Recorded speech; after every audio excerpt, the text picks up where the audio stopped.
यहाँ तो तमाशा ही लगा हुआ है जब से माशाल्लाह ये रजीम। तमाशा तो लगा हुआ है, ये नहीं पता किसने लगाया है। पता आपको सारा है, वैसे आप कहने जोगे नहीं है। जो आपकी खवातीन एमपीज हैं उनको पैसों की ऑफर की है किसी ने? पैसों की ऑफर तो आपको पता है आपके महबूब लीडर जरदारी साहब ही करते मेरे नहीं।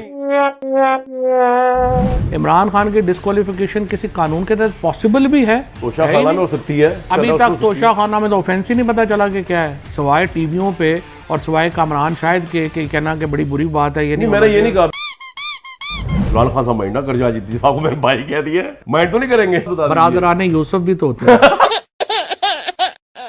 इमरान खान क्या राय, पार्टी को क्या जवाब दे होते भी है कि तोशा खाना वगैरह केसेस के ऊपर क्या बताते हैं? तोशा खाना में नहीं, अरबों रुपए की ज्वेलरी होती है ही नहीं, ये तो आपको किसी ने बता दिया। कैबिनेट डिवीजन की कमेटी है, इमरान साहब अरसा हो गए। कोई इंसान वाला काम करो तो मिलिए नहीं। अच्छा 12